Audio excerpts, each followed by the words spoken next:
You are now listening to the Big Beyond Belief podcast with your host, Leo Costa Jr. Hey, everybody, it's Leo Costa Jr. coming to you from SeriousGrowth.com. I think we have a pretty good show today. I'm going to babble about a few things. I started flashing back the other day. I've been in this thing now for 37 years, and sometimes when I'm driving to work, I have too much time. And one of the things that came to mind was, and I wrote it down as a headline, and I don't ever know where this goes. It could be a headline for something I'm writing. In this case, it's going to be a headline I want to talk about a little bit with regards to bodybuilding. And I called it the devastating bodybuilding lifestyle. When I got into this sport, everything seemed to be by accident, because I was just letting form follow function. I found myself at the age of 27 after being an athlete all my life. Well, the next thing I know, I went from being in the best shape, because as an athlete, I was constantly in shape. I had to be. And all of a sudden, when I decided that I wasn't going to follow my football career, which was my dream, that I always wanted to be a pro athlete. Nothing more than I wanted to be was a pro athlete. And then one day, because of some injuries, and mainly because I basically just let myself down as I continue to analyze that, I used my injuries as a way to say, maybe this isn't for me. And so all of a sudden I'm on a dairy and working, unhappy. And so when I got into bodybuilding, it was basically because I was really in horrible shape. At 27, I was out of shape horribly, and I needed to do something. And, one thing leads to the other, and I started weight training, and the next thing you know, the bug bit me. And it bit me after I had done a show. I knew at that point that my life was going to change forever. It's almost something that you can't control. And it's weird, because you don't know, when you have this kind of a passion for something, it's almost like it has its life of its own. It's like when you're writing something on a piece of paper, when you're really in this moment and you've got a creative thought going on, it's almost as if the pen takes off and you're just following it. When the bug of bodybuilding bit me like this, it was forever me just following what was going on here. I knew nothing about the sport, because as an athlete back in the late 80s, believe it or not, in a position that I played in, which was a quarterback, it was almost taboo for us to be in the gym. In fact, my coach at Cal Poly Pomona, so weird, because yesterday I talked to him. I hadn't heard from him in a long time. His name is Eric Widmark, one of my mentors.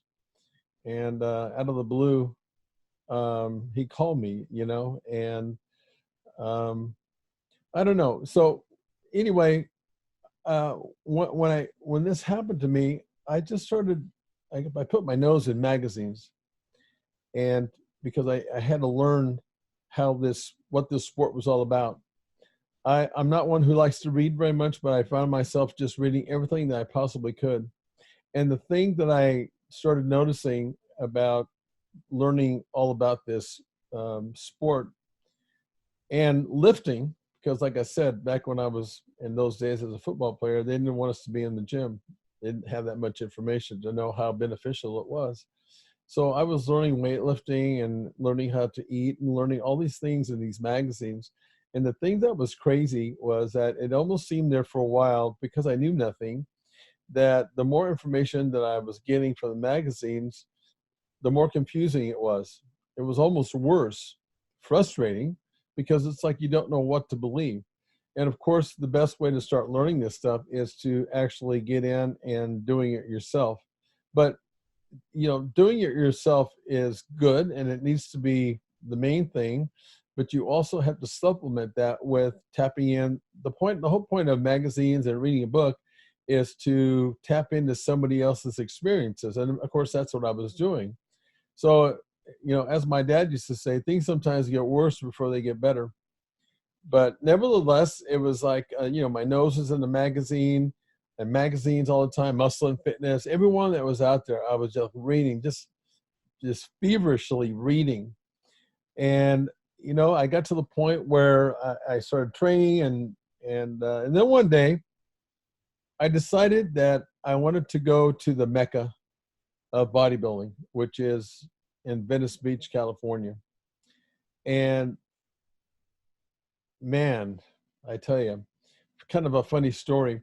So I'm driving and I get into Santa Monica area and I'm on Lincoln Boulevard and I'm driving along. And again, I didn't have any at that point. I wasn't doing like any navigation. I was just winging it. I just looked up the address. So I stopped at what was called Gold's Gym. And so I walk up to this, it was an upstairs gym, small one. And no, it wasn't Gold's Gym. It was the first gym that I came into when I was in Santa Monica. So I thought I'd pull over from there and I'd ask about Gold's Gym is what it was. So I went to this gym and I walked in there and I decided, I asked the manager, I said, hey, do you happen to know where Gold's Gym is? And this man told me, he goes, I have no idea where Gold's Gym is. And I thought to myself, that's weird. How can you not know where the Mecca of bodybuilding is? And, I'm in Santa Monica. Venice wasn't that far away. But this guy was adamant about it. He says he didn't know where Gold's Gym was. So I thought while I was there, I'd just get a little workout in. And I did.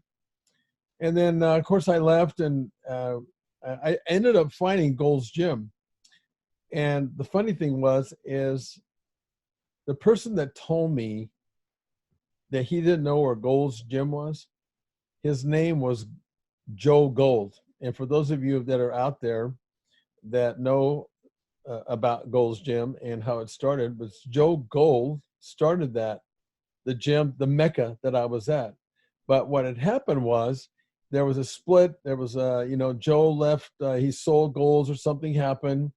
And then Joe decided to open up a small gym like that. So I found that to be very, very funny, of course, as time went on, that this guy that was Joe Gold had no idea where the Mecca was. And it was actually his, he's the one that started all this. I thought that was kind of funny. My first entry to learning about Gold's Gym. But anyway, so I found Gold's Gym, and I have to admit to you, at this point now, when I go there, I've been training in my home gym and, learning through magazines and this, that, and the other. And so I thought, okay, I'm in pretty good shape. I'm going to go check it out. And I have to tell you, the first day that I walked into Gold's Gym, my jaw dropped.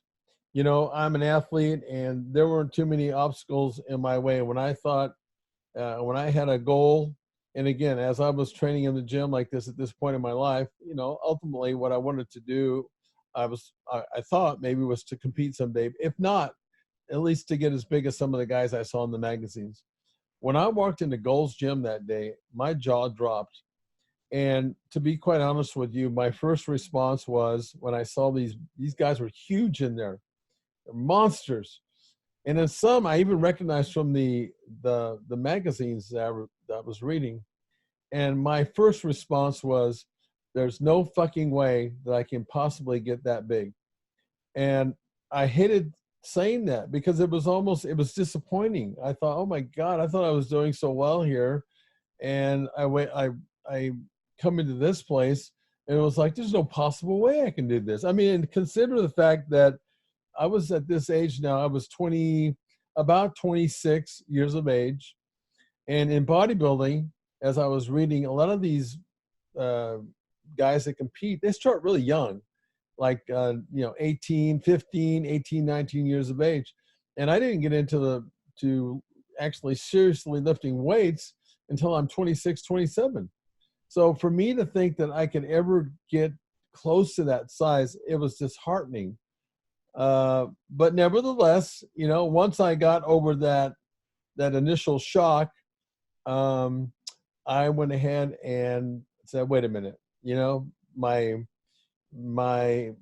mindset kicked in, and I just said, look, I at least have to give this a shot. And of course I did. And it was really interesting because along the way, I ran across some people. One of the guys that comes to mind was, of course, I came back from that trip, and after being bewildered, I was ready to go again and try to reach my goals. So I joined a gym in Visalia where I lived, and I ran across the guy, the owner of the gym. His name was Jerry Bailey, and he actually took it and helped me go to the next step, okay, as far as bodybuilding was concerned. But one of the things that Jerry said one time to me, which I didn't really get, he said, bodybuilding is an illusion. And I found that to be interesting, an illusion. So what he meant by that was when you're up on stage and you're competing, you're trying to minimize your weaknesses and maximize your strengths, because the truth of the matter is, perfection is impossible to reach. It's a nice ideal. And I think that especially in this sport, but in other creative acts that you're doing, I think to reach for perfection is the gold standard. But the reality of that, it's very difficult. It's fleeting. And a lot of times the perfection actually comes in the imperfection at the end of the day. But bodybuilding is that type of thing where you're trying to reach perfection, make every body part look perfect. And it doesn't happen that way. And that's what Jerry meant when he said it's an illusion. And so that's when you started learning that obviously you try to, when you're training, you're trying to balance out your physique from head to toe. But then when you get up on stage, and the reality is you do have some weak parts, but if you know how to position your body in a certain way to minimize or even hide the weaknesses that you have, because believe me, Arnold Schwarzenegger, as great a bodybuilder as he was, he looked perfect as far as I'm concerned, and yet he had weaknesses. But he knew so well how to create that illusion where the average person, or even people that were in the industry, they didn't, you wouldn't know that. So that's what Jerry meant by an illusion. But I'll take it a step further on that illusion. Not only did it apply in this case on stage, but when I was in my early days, when I was reading the magazines, and because in the magazines they'd have guys they would actually write an article, and they talked about how how they worked out, and then they would take a photo shoot of the guy doing the exercise that he was talking about.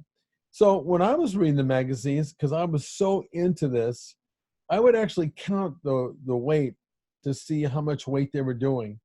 And then I would look at so the weight and then how many reps. And I thought, I can't believe that these guys are that much stronger than I am. I mean, I wasn't to begin with. I always had above strength.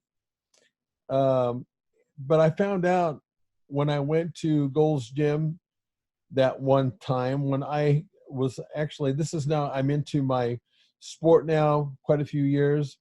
And one of the crowning moments was to do a photo shoot with Tom Platt at the Mecca. And like I said, when I went there the first time, I was so intimidated and so blown away by what I saw. And then to be able to be what I thought was good enough to be at Gold's Gym to do a photo shoot. I did a photo shoot with Tom Platt. That was probably my biggest moment, even of all the different shows that I competed in, to be able to be good enough and think I was good enough, and I was, by doing a photo shoot in the Mecca of bodybuilding where all the other pros were. It was still intimidating, but it was thrilling because I did belong there. But I learned about something, and again, this is talking about an illusion. So when I get there to do this photo shoot, Artie Zeller was the guy that did the shoot. For anybody that knows about Artie Zeller, he was like the main man when it came to doing photo shoots for all the pros. So I was dealing with the best at that time. And again, I'm doing the photo shoot with Tom, so that was kind of good, for the first time out like that. So we're getting ready to set up, and I look over, and there's some people. It was like the people that were helping set up for the photo shoot. They were walking out of the back room at Gold's Gym with 150-pound dumbbells, weights, and they were carrying them like with 2 fingers. And I thought to myself, what the hell? How can that be? Well, come to find out is there were a whole set of fake weights in the back room, dumbbells, free weights. And so this was part of the illusion. And it made me feel better, actually, because I thought, this is what these guys were doing when they were doing these photo shoots. And I'm taking it at face value like, okay, these guys are doing that much weight for that many reps, and I can't do that? Well, I'm not saying that those guys couldn't do that weight that they were showing in the magazines. It's just that they weren't doing that weight for as many times and as for as many sets as they were talking about. It's a little bit dishonest, I would say, but that's just kind of the sport. It's an illusion. It's to a degree, it's perception being reality, and even to the point where, which is so funny. So when I was getting ready to do like a 1-arm dumbbell row, I had this 150-pound fake weight in my hand. This is how they make it look when they're shooting you. And so what they do is they have you actually put the weight, in this case, the finish point of a row is to be right around your armpit. So they said, okay, so Leo, just go ahead and hold the weight at your armpit. And then they said, wait, let's spray your face down with water because that's going to make you look like you're sweating. And then basically you had to pretend like you were straining. So you hold your breath and you open your mouth and it's, and you get your veins to pop out. Okay, that was the photo shoot. That's how they did stuff like that. So again, what Jerry said, bodybuilding was a little bit of an illusion. Well, that's kind of what he meant. That was just part of what goes along with, the sport. That's what makes it go. Anyway, so unfortunately, I had a really good mentor at that time when we're doing that photo shoot. And of course, Tom Platt at that time was hugely popular. And so anyway, that got me, this is when my bodybuilding was just kind of leading me along. So I go into Gold's Gym.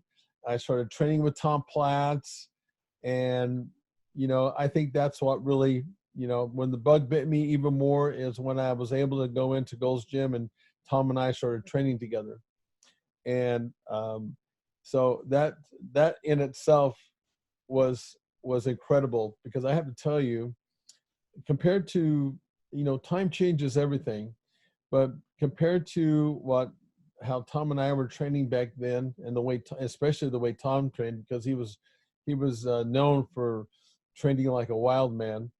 The atmosphere in the gym today, I think, is really, I think personally, it's kind of gone to hell a little bit, and I'm sure that it's just everything is temporary, and it's going to cycle back around again. But the intensity by which Tom Platt's trained, and with him, it was scary. The first time that we did a squat, because Tom was known for doing squats, he would do stuff like, his curiosity was like, I wonder how many repetitions of squatting I could do at one time before I, pass out. I mean, that was like his stated goal. And I think Tom, I don't know the exact weight, but I think he for 135-pound weights on the free bar, I think Tom squatted for 15 minutes straight, and until he passed out. I mean, the guy had that kind of a mindset. It's dangerous, but that was Tom Platt's. I mean, he wasn't normal, and he was very scary to train with. The first time I went in and we did squats, he and this is a guy, God, legs, oh my God, they're not even real. So we put 315 on the barbell, and again, we're at Gold's Gym, And Tom came in, I'll never forget. He came in and he was kind of like walking around going, you know, I don't feel too good today. And this, he had this whole thing that he was doing. So Tom went first, 315 on the bar. He cranks out 25 repetitions. And I thought, oh my God, I've just been played a little bit. And my background in sports kicked in. I'm very competitive. And I thought, there's no damn way that I'm going to have him show me up, at least not yet.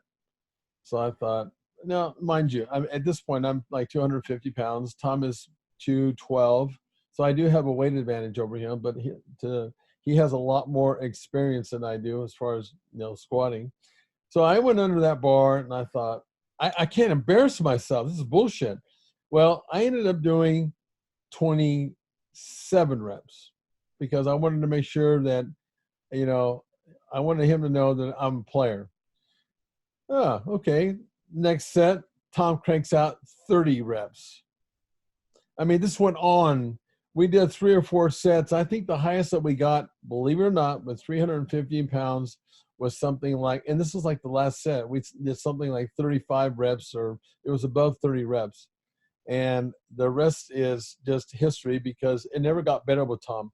That was our first set.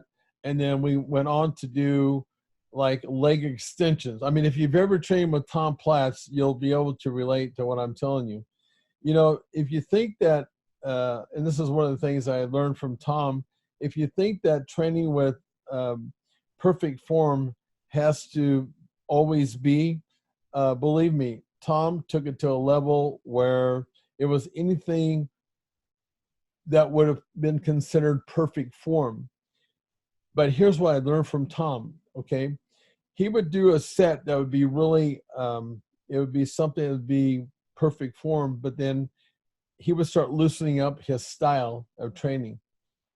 And what was important, and I took this very same approach after I learned this from Tom, was that sometimes it's more about feeling the weight than actually doing perfect form. If you feel what you train, you're probably going to be okay. So to the outsider, it looked like it was bad form, and it was, but we were actually feeling that muscle because the idea behind training in bodybuilding is to train and thoroughly exhaust the muscle. And that's the difference between just weight training and training the muscle to the nth degree. And that's what I learned with Tom, was to take it and keep finding ways to exhaust that muscle. Now, mind you, when you're constantly going to this point when you're training, there's always trade-offs. And when you're pushing your body that far, you're exposing yourself to some injury, to be quite honest with you. But, you know, Tom was just one of those kind of guys. And I thought, well, you know, when you're in Rome, you do what the Romans do. And I just went along and trained with Tom. And there were several instances with him. I mean, when we did we were doing one time, we were doing rows. It was Tbar rows. And I've told this story before, but when I was sitting down with Tom, Tom said, hey, why don't you go ahead and get a breathing bench? And I'm thinking, breathing bench? What the hell's a breathing bench? Never heard of that before. And I've been in the gym now for about 6-8 years. So unfortunately I had to ask, and it was nothing more than a flat bench. And he just wanted a flat bench that, you know, we had there to rest. So I learned really quickly what that breathing bench was for, because Tbar rows, the first set that we did was 75 pounds, and we did that for 100 reps. And the 100 reps, we did another 2 more times. We did 3 sets of Tbar rows. Can you imagine trying to do a Tbar row for 100 reps? It's insane. And the next thing I know, I was on the breathing bench because that was the place I was trying to survive. I mean, in between sets, and Tom, both of us, I mean, in between sets, we'd sit down on that bench, our head was between our legs. We were basically all we could do to recover for the next set. And this is like what the difference is between the intensity now and back then was, because that intensity that I learned in training with Tom carried over, was when you stepped into the gym, it was about doing the work. And you kind of knew when you were in that moment, when you were taking the rest periods to hang on to your life to recover so you continue on. Because at this point, when we did 3 sets of with 75 pounds, that was one of 16 sets that we did. Now, mind you, we did not, we couldn't do 100 pounds for every set, but we just kept breaking it down. I think the lightest that we got down to was maybe 50 pounds. And the reps got no lower than 25. But can you imagine doing 16 sets of Tbar rows? And that was not the end of the workout. That was just one of the exercises that we did for back. We still had to do things like lat pull downs and, deadlift. I mean, there were other exercises that we continued to do. There was one training session I did with Tom, is working biceps, that my bicep, I was so sore the following day. And I kid you not, I woke up and my arms were like in a L position.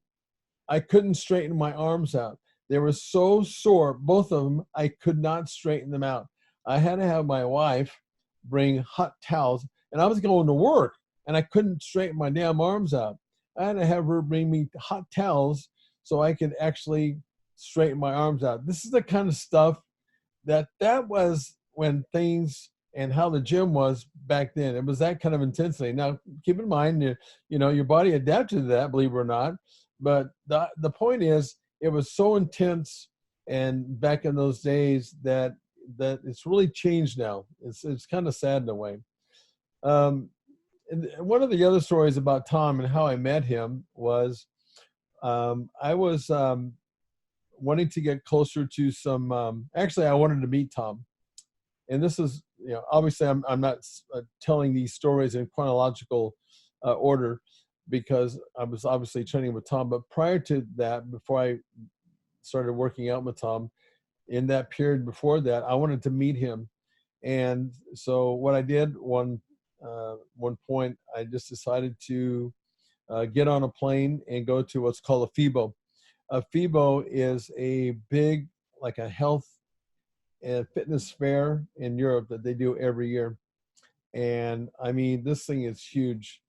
Anybody and everybody that's in the industry is there. All the pros are there. Anybody that's selling equipment, they're there. I mean, it was humongous. I had never seen anything like this. But prior to actually getting into the FIBO, so I thought, well, I know nothing too much about the FIBO other than what I've read. And I decided to get on a plane. And I went to Germany, not knowing exactly where the hell I was going. So I get on a plane. It was a couple of days before the event. It turns out there were 5 pros on that plane. And I thought, man, what a way. I have these guys that are captive here. And what a way for me to be able to meet these guys. I got 13 hours to do it. And I was scared shitless, because these guys are so intimidating that, but I was motivated by something bigger. And I had written, I think at this point I had already written a couple bodybuilding courses. So I was getting I've been around for a little bit, but, meeting Tom Platt, which was one of my things I really wanted to do, was like the next step, I thought. And so I'm on the plane, there's 5 pros there. And as it turns out, as I was walking up and down the aisle, I was just using it as an excuse to stretch. But I ended up talking to every one of those pros. Just nothing major, just who they were, because I recognized them, and they're very nice. And anyway, so we land in Germany. I'm just following these guys because I didn't know where the hell I was going. And so I'm just straggling along there. And when we get to the front, I didn't even have a hotel. It was just that off the wall, off the cuff. So we get to Germany. I'm kind of straggling along, and lo and behold, guess who's picking up the 5 pros? Tom Platt. At that time, he was working for the WB World Bodybuilding, WBF. You know, Tom's been out of the sport now for a while, and he's working for, I think it was Jim McMahon was his name. Tom was like he was like the face of the WBF in a way. And because, you know, Tom was very famous, and of course, you know, they're recruiting people to compete in that WB F. And the whole point of that was they were trying to do this in a natural way. And Tom was sort of the face of that, something brand new. But anyway, Tom was the one that picked these guys up. And so I'm kind of straggling along, and he looked at me, as very friendly. He said, yeah, you need to ride somewhere. And I said, as a matter of fact, I do. Well, I got in a van with these 5 pros. Turns out they were all going to the event, and I met Tom Platt at the airport. And so I was one of the passengers that he was taking to this hotel where these guys were staying. And I mean, you know something, I was in networking mode because I wanted Tom Platt. And Tom asked me what I was doing there. And I said, well, I came to see the event. He said, do you have a ticket? And I said, no, I didn't know that I needed one. He goes, yeah, you can't get in because this thing is sold out. Okay. Tom gives me a ticket for the next day. This is how I met Tom Platt. This is, and I ended up staying at that hotel, just so happened that they had some room there. But this is how this all came about. And the next day, I was at the FIBO. And oh my, it was one of the most amazing things I had ever seen. And I met Tom Platt. And this guy was so gracious at that time. He gave me, you know, we ended up talking, and I told him, I said, look, you know, I've been doing this now. I'm in the industry. I'm pretty much a newbie. I'm trained. I've written a couple of training courses, and I just flat out told him, I said, I'm writing this book with my partner. It's called Big Beyond Belief. And I was just straight with him. I said, I'd like you to be the face of that.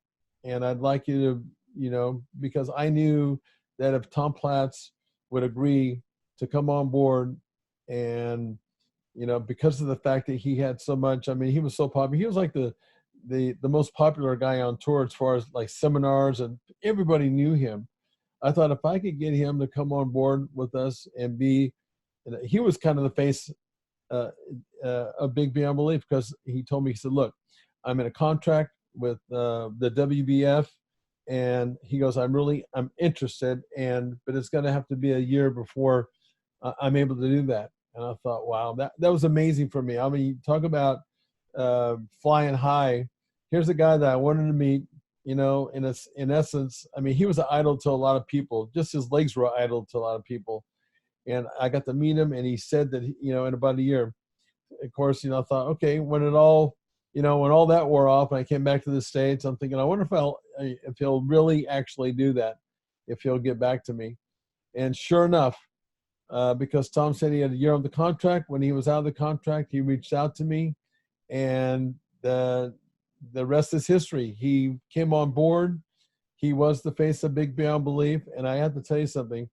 I think I got way more out of this than I ever thought I would, because Tom Platt he taught me the ropes about how to handle people when he was at the FIBO, because actually years later, him and I went to a FIBO, because at that point, this is when he was working with us. And I went to that FIBO with Tom, and he taught me the ropes. Tom and I did I never felt more like a rock star than I did when we went back that next year. It was either a year or within 2 years. We went back, because the FIBOs are on all over Europe. There was one, when we went back, there was one in Paris, and then there was also one in Germany. And so, you know, I was now kind of on tour with Tom Platt, and we were promoting our Big Beyond Belief. And I have to tell you, one of another moment, I'm just flashing all this stuff now. One of the other moments that I had that was just amazing for me, I never felt more like a rock star than I did when I was in Paris. Tom Platt and I were introduced as, coming on stage and to do a posing routine. Back then, I have to tell you, it was really funny. A lot of the guys, they would do a posing routine for the people that were at these shows. And so it wasn't uncommon. But what was uncommon was that Tom and I were doing a posing routine together. We had it all scripted out. It was pretty funny, actually. But if you can imagine, I was in front of 5,000 people to do this with Tom. People were there to see Tom. I was a side effect in a way, and I was on his coattails. That was just part of my gig, was just to learn from that perspective. But to be in front of 5,000 people in a pair of Speedos, I have to tell you, it scares the living shit out of you. But at the same time, it was like I was on a high for the rest of the time that I was there. So we did this posing routine together, and then of course we had a booth there that we were promoting the Big Beyond Belief. But here's the part that was just really bizarre. People were so enthralled. Listen, me coming to Europe, even though I wasn't really well known at that time, I was just rising up in the ranks. I was probably, at the just past maybe a regional level. But for me, coming from America with Tom Platt and coming from Venice Beach, I did not realize how much weight that held for the people in Europe. We were gods over there, man. I mean, when we were in the booth, it was eerie. People would be like, maybe like 6 inches away from us. Like if you were at the side of the booth, they wanted to be that close to see these guys, these gods. I mean, it's hard to imagine that people actually feel that way, but they did, to the point that when Tom and I took a break to have lunch, we had to have security around us so we could eat our lunch. I mean, I never knew how that would feel. It was eerie, but at the same time, I loved it. I mean, you talk about that, adulation is addicting, as much as the sport of bodybuilding is. And believe it or not, it got to the point where even though it was eerie and people were watching us eat and what we were eating, it was like at some point, it was like they weren't really even there. You just got used to that, which was, I don't know, man. I'll never forget that kind of stuff. So anyway, the sport has been really, really good to me, and I've had different idols along the way as I was coming through. One of my biggest idols before I ever met Tom was a guy by the name of Mike Minster. And I think the reason I was drawn to him was because he had a body similar to mine. I don't have a classical physique. Like Arnold Schwarzenegger has a very classical physique, very wide shoulders and very narrow waist, classic V. And Mike Minster and Dorian Yates, these are all guys, they have what's called a Herculean type of physique. They're thick, they're very dense with muscle. They don't have that V, but man, they're just absolutely enormous and thick, muscle upon muscle. And Minster was, so his body style and body type was more like mine. So obviously I was drawn to those types of guys because that was more like what I would look like if I ever got to that point. And I remember meeting Mike in Vegas. And I got to tell you, that guy, he, unfortunately he died way too young. And I think that guy was like, to be honest with you, he was a genius. And I think that was part of his issue. He was so fucking smart and he was so intellectual about the way he went about the sport that I just think he just drove himself nuts. And I mean, even to the point where when I talked to him at this Vegas show, he was, again, very nice guy. But as it turns out, like, once I really got to know him and I'd, see him at Gold's Gym, and all of a sudden, Mike was like, I started hearing these stories, unfortunately. And, the guy he had like this huge mail order business And he fucked it all up. I mean, he just would never answer anybody. And I don't know, I guess he was so smart that he just, the best way to explain that is he drove himself crazy. But that guy was he was again, a giant in the industry. And he came up with his own training system, and he had quite a following. He was one of the guys that really impacted me along the way, along with Dorian Yates. There's another guy. And Dorian, I met I think it was at the Arnold Schwarzenegger Classic. And there's a guy he was such a good for the sport. He was really good and an ambassador for the sport, and nice guy. And it's hard to find people that actually advance sometimes the sport because they're, in some cases you got a lot of people out there, a lot of bodybuilders are just they're drama queens and high maintenance, and they're not good for the sport, and they don't advance that. But Dorian Yates definitely was somebody who made that sport better, and I think he's still around. But anyway, and then of course there's Arnold. Arnold started this whole thing way back when, and I got a chance to meet Arnold when, in fact, I met him at the Arnold Classic. I was with Tom, and we, after the event was over, we got invited up to a VIP party. And of course, I got invited because of Tom. Tom knew Arnold real well. And we got invited up there, and I ended up smoking cigars. Back then, it was very popular to be smoking cigars. And we were all there with Arnold. And I tell you what, it was, to be around those guys. And at first, it's pretty, you don't know what to think, how they're going to be. And I will say this, for what it's worth. Arnold was a very down-to-earth guy. He was a prankster. He was always known for that. But he was a very down-to-earth guy. I mean, even when later on, when I was constantly going to Gold's Gym to train, Arnold had a restaurant there called Shotzi's, and it's not there anymore. But you'd see Arnold walking around there, and I guess when you're around, I know it is, when you're around people all the time, the people in Venice and Santa Monica, didn't crowd around Arnold. They left him alone, and he was just a regular guy. I mean, unlike when he went to his own Arnold Classic. I mean, you talk about people, swamping him.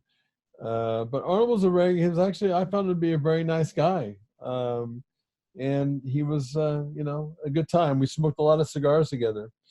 So anyway, I just thought, that it would be interesting to talk about some of these guys and some of the sport. And going back to my original title, The Devastating Bodybuilding Lifestyle. And here's kind of where this all goes. When you get into something like bodybuilding that is this demanding, because it is demanding, it's unforgiving.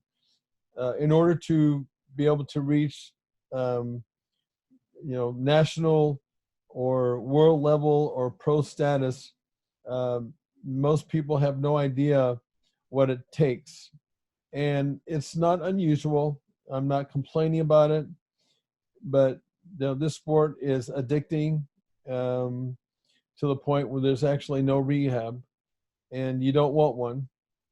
But there's so many trade-offs to the sport. Not only, are you posed and always facing the threat of getting injured, because if you want to reach that level, not only do you have to do the work, but you have to push the body to its extreme, and you have to walk in fire every time that you walk into the gym. I mean, it's a suffer fest.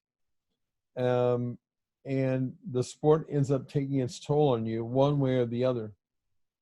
Not only because of it putting you at a danger, but it takes its toll on relationships. Listen, here's the mindset back then.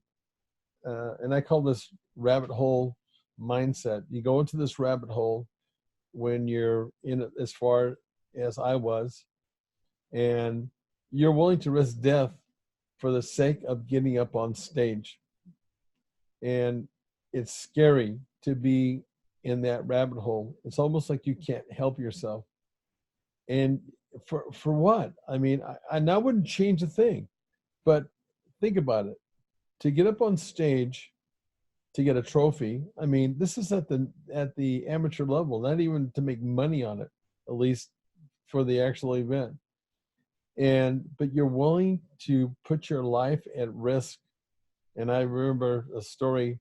I was about 2 weeks away from a competition, and I got an infection in my right arm. And the doctor told me, he said, you can't compete because you're risking. I mean, I had all this pus buildup in my arm to the point where it was like 32 ounces of pus, if you can imagine that, in my right arm. And the doctor said that you're risking your life if you go up on stage like that. And I just said, I'm going to go whether you tell me I can or not. And this is the kind of mindset that almost all of us had that were in this rabbit hole. And can you imagine having that kind of a mindset that, at that time I was married with kids, and the sport is so narcissistic to the point that I was sick of myself.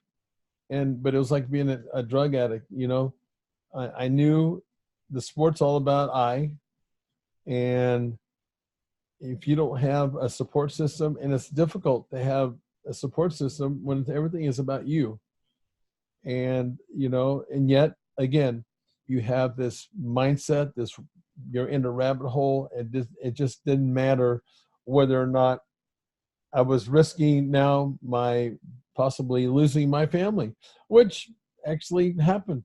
I ended up getting a divorce down the road, and I'm not going to say that the sport by itself was the reason, but you know what? It's, again, there's always trade-offs when you do stuff, and when you're trying to attain any kind of a goal like this, you have to at least try to put yourself in a spot rationally,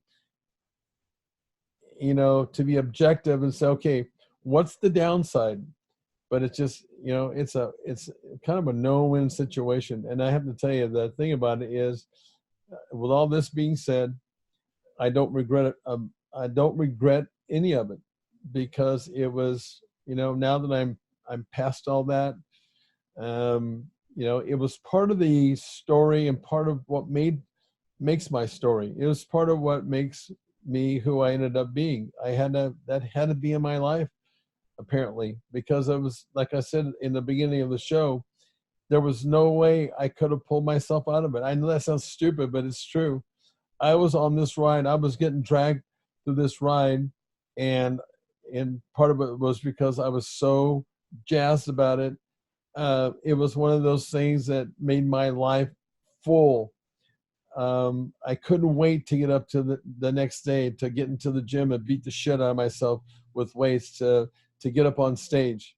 I mean, when I start pre-contesting, it was like, I know I'm going to go into this massive suffer fest, because when you're pre-contesting, you're doing everything at even a more extreme level. You're starving yourself. You're doing more cardio. You're trying to live a life. You're trying to run a business. I mean, everything is, but yet the closer and closer that I got to that competition, it was like I was on such a high. You couldn't even sleep at night.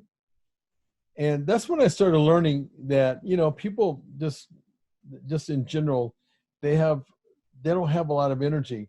They're lethargic. Well, I'm going to tell you something. When you strip body fat off you, the more body fat that you start stripping off you, the more energy you're going to get. Your body has plenty of energy, but when you load it down with carrying around extra body fat, that's when you start, all of a sudden, it's a liability. But man, getting close to that competition, there would be times I was sleeping 1-2 hours a night, and I had all kinds of energy. It was that crazy. Anyway, so I just thought today maybe I'd just share some of my trials and tribulations and the stuff that were kind of high points in my life.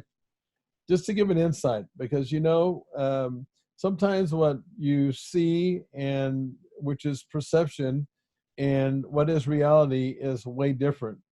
And like I said, in this case here, there's no regrets. I chose to get on into the sport. I'm still living the bodybuilding lifestyle, but in a much different way. I would say, compared to the how I was living back then, I am so moderate, it's disgusting. But I'm still living that bodybuilding lifestyle. That lifestyle and that sport taught me so many things about discipline. And life is going to test you, and if you don't have a certain amount of discipline and a mindset to overcome, life is going to kick your ass. It's going to kick your ass all the time. Nobody gets out of this thing without getting their asses kicked. So, when I look and, talk about the trade-offs, and I think about all the things I learned from the sport, I'm going to say it was worth it. So, you know what? Until we meet again, every once in a while, I all of a sudden I got to get this shit off my chest before I explode. Hopefully, you thought it was something worthwhile, and I'll see you next time.